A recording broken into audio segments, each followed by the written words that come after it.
Health Secretary's with us. Hi. Good morning. Looking forward to tomorrow, I'm sure. Yep. How is new funding going to help the NHS? Well, firstly, we've got to arrest the decline we've seen under the Conservatives that have led the NHS the worst crisis in its history. And I think tomorrow's budget will mark the turning point where we can start cutting NHS waiting lists, deliver the reforms that are needed to not just get our NHS back on its feet, but make it fit for the future. So today, we are announcing our delivery of our manifesto commitments that we said we would deliver, the 40,000 more appointments every week to cut NHS waiting lists, and not just more appointments, but reformed ways of working. That work has already started. We've been on it since we were elected back in July. We've got crack teams of top clinicians going into hospitals from this week to help those with the highest waiting lists and the highest levels of people off work, off sick, to cut those waiting lists. And what the Chancellor will set out, more broadly in terms of capital investment in the NHS, will enable us to start delivering our manifesto commitment of doubling the number of CT and MRI scanners over the course of the Parliament. So we can finally start seeing waiting lists tumble rather than increase in the way that we've seen under the Conservatives. It won't arrest the decline, says you, says the Chancellor. What will it do? I've just said it. No, absolutely said it will arrest the decline in the NHS and start turning the ship around. The Chancellor said it won't. Then, if you haven't, the Chancellor said it I won't. was sat next to her. That absolutely. I think there's a mismatch between some of the headlines in today's newspapers and what we actually said, which I know is a shocking turn of events. That never happens in Fleet Street. So it will arrest the decline. It will arrest the decline. It will arrest the decline and start the process of turning it around. And people are realistic. They know that a single budget, and this is what we did say to journalists on our visit yesterday, a single budget isn't going to fix all of the problems in the NHS. These have been 14 years in the making, but we can grip and stop the decline and start turning the ship around, and people can judge us on our results at the end of this Parliament and decide whether or not they'll give us the chance to finish the job. So will people be waiting on trolleys this winter? They are today, and they will be this winter, and I don't think that's acceptable. I'm going to work as hard as I can, and I'm working as hard as I can, as fast as I can, to stop that situation. What you will get from me in the coming years is someone who is upfront about the challenges, isn't going to stick their head in the sand or pretend there aren't problems. So there will be people waiting on trolleys in corridors this winter. I can't turn that situation around that fast. What I can say is that we are going into this winter with NHS leaders able to prepare for winter rather than preparing for strikes. We've got, I think, 15 million COVID and flu vaccinations that have been delivered. That's a major tool in our arsenal against winter pressures. And we are already working with leaders in the parts of the country that tend to have the hardest time at winter to help support those systems. That doesn't mean it's going to be an easy winter. All of the problems will have magically gone away, but we are better prepared for this winter than we were last winter and the winter before because of the steps we've already taken. Why should we trust you with the NHS if you're not a working person? Oh, not this old chestnut again. I am a working person. Oh, you are? Last time I checked, I was working very hard, or I would say that. I thought people who earn six-figure salaries were not working people. I don't think that's quite what we said. I mean, look, just to lance this ball once and for all on working... We'll decide whether that's happening or not. I'm sure you will, and I do not want to be burlied before the budget. But what I will say is, look, when in our manifesto, we were very clear about the steps we were going to take to protect working people, which was ruling out increases in income tax, national insurance and VAT. And despite all the pressures that we are under and the scale of the black hole in the public finances, we will honour every single one of those commitments. And just on this working person point, I think what we mean is, like, when we're making decisions, especially in the context of a budget, who do we have in our mind's eye? And with the greatest respect to you and I and the jobs that we do and the salaries we on, and I know you work hard doing your job, I don't think the Chancellor's worried about whether you or I are going to get by in the coming weeks, months and years. She is worried about people on lower middle incomes. Why didn't you say in your manifesto that you would raise taxes on assets and employers' national insurance rather than tying yourself in knots? Well, I think just to be fair to the process we went through with our manifesto, we knew the situation would be challenging. I don't think we anticipated the black hole being like this or this big. But we were very disciplined in the promises we made to make sure they were promises we could keep, and we will keep all of those promises. What we weren't going to do ahead of the election was write every budget for every year of this Parliament, because you have to give yourself that freedom and flexibility to respond to events. And on this challenge the Conservatives have put to us on employers' national insurance, they can't say before the election that Labour has failed to rule out increases in employers' national insurance, which was the charge they levelled at us before the election, and then this side of the election say, oh, but Labour promised they weren't going to increase that. Now, I don't know what the Chancellor's going to do. I don't know what the Chancellor's going to do in her budget tomorrow, because I haven't seen her tax measures at this stage. But, you know, I think we have and will honour our manifesto commitments. OK.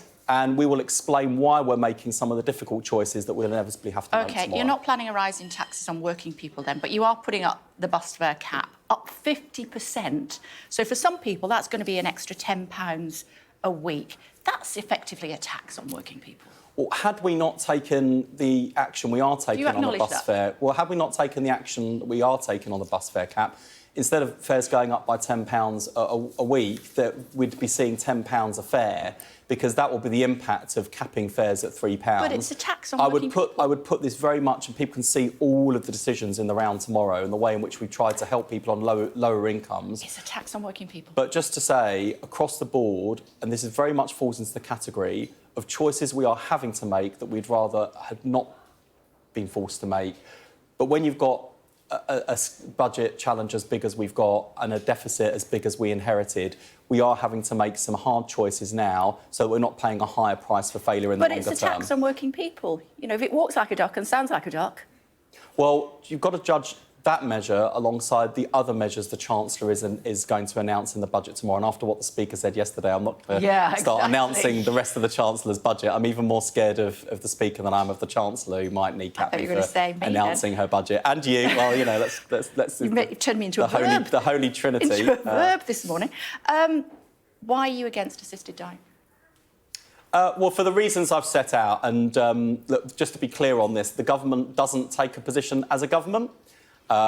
We are able to vote in the way that we want to, according to our own consciences and convictions. And I very much respect people who are taking a different view on this issue. What would you say to Esther Ransom?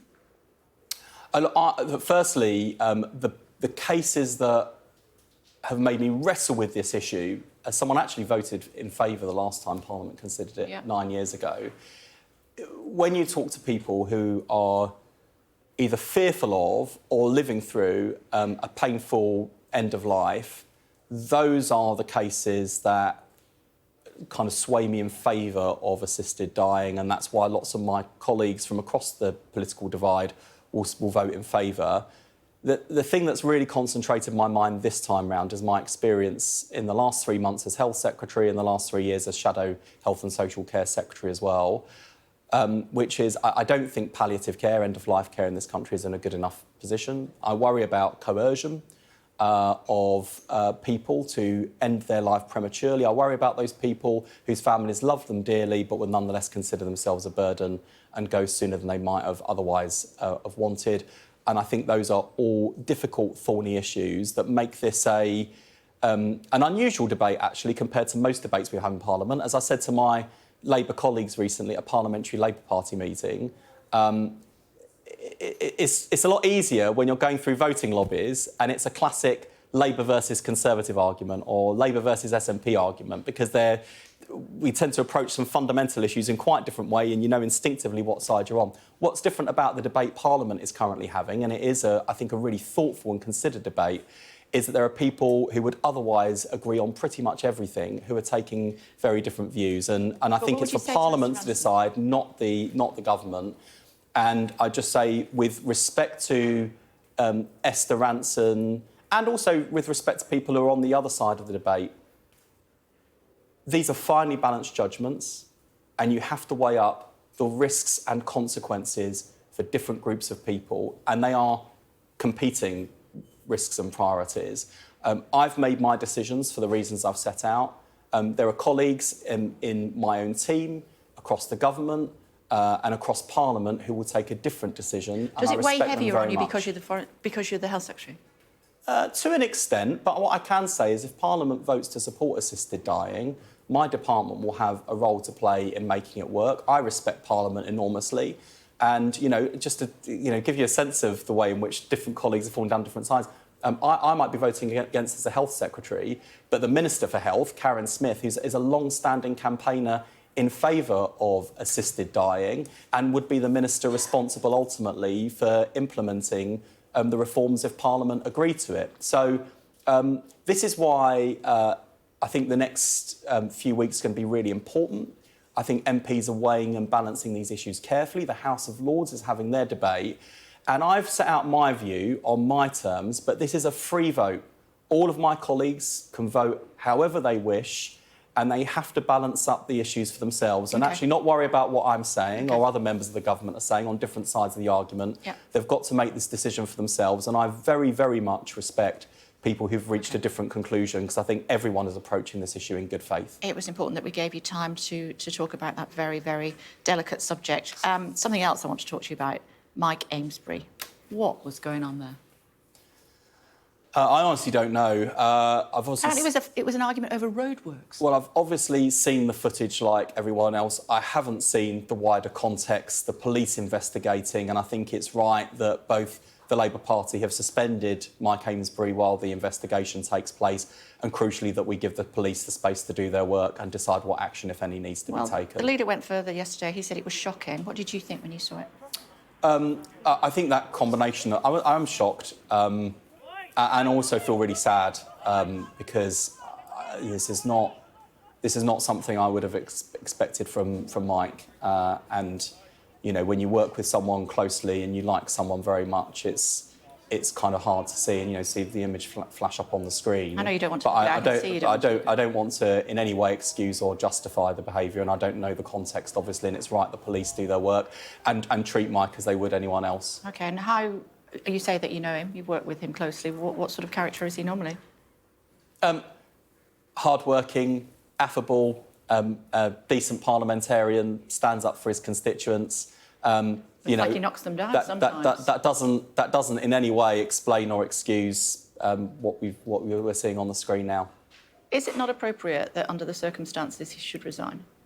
Well, I think it's important that the police are given the space to do their work, decide what action needs to be taken, and it's right the Labour Party have suspended him while that happens. Like I can see the footage as much as everyone else. I don't know what the wider context is, and I think it's right that we give the police the space and time to investigate properly, and the Labour Party has taken the right action in the meantime. But do you not think he should resign? I think he should consider resigning? I think that's the sort of judgment that needs to be reached when we've got all of the facts available to us. At the moment, I've only got some of the facts.